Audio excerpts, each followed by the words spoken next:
Hi friends, ഈ ക്രിസ്മസിന് നമുക്കൊരു അടിപൊളി പ്ലം കേക്ക് ഉണ്ടാക്കിയാലോ? എങ്കിൽ അതിൻ്റെ ആദ്യത്തെ സ്റ്റെപ്പായിട്ടുള്ള ഡ്രൈ ഫ്രൂട്ട്സ് എങ്ങനെയാണ് സോക്ക് ചെയ്യുന്നത് നമുക്ക് നോക്കാം. ഞാനിവിടെ യൂസ് ചെയ്തിരിക്കുന്നത് റമ്മാണ്.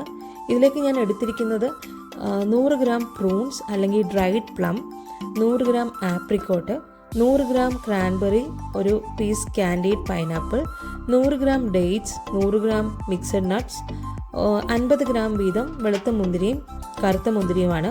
സോ ഇതിലേക്ക് കൂടുതൽ ഫ്രൂട്ട്സ് വേണമെന്നുണ്ടെങ്കിൽ നിങ്ങൾക്ക് യൂസ് ചെയ്യാം, അല്ല ഇത്രയും ഇല്ലെങ്കിൽ അതും കുഴപ്പമില്ല. സോ ഇനി ആദ്യമായിട്ട് നമ്മൾ ചെയ്യേണ്ടത് ഇതിനെയെല്ലാം ഒരേ വലുപ്പത്തിലേക്കൊന്ന് ചെറുതായിട്ട് ചോപ്പ് ചെയ്തെടുക്കുക. ഈ ചോപ്പ് ചെയ്തെടുത്ത ഫ്രൂട്ട്സിനെ നട്ട്സിനെ നമുക്കൊരു ബൗളിലേക്ക് മാറ്റാം. ഇതിലേക്ക് ഞാൻ കുറച്ച് കറുകപ്പട്ട ആഡ് ചെയ്യുന്നുണ്ട്. ഇത് പൊടിയായിട്ടാണെങ്കിലും ആഡ് ചെയ്താൽ മതി. സോ അടുത്തായി നമ്മൾ ഇതിലേക്ക് ചേർക്കുന്നത് റം തന്നെയാണ്. റമ്മിന് പ്രത്യേകിച്ച് മെഷർമെൻ്റ് ഒന്നും ഞാൻ എടുത്തിട്ടില്ല. ഇതെല്ലാം ഒന്ന് മിക്സ് ആവേണ്ട ആവശ്യത്തിനുള്ള റം മാത്രം മതിയാവും.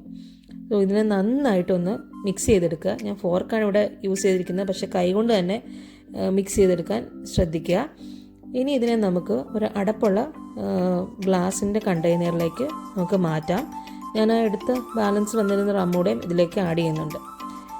ഇതിനെ നമുക്കിനി അടച്ച് ഒരു ഒത്തിരി ലൈറ്റൊന്നും എത്താത്ത ഒരു ഷെൽഫിൽ സ്റ്റോർ ചെയ്യാം.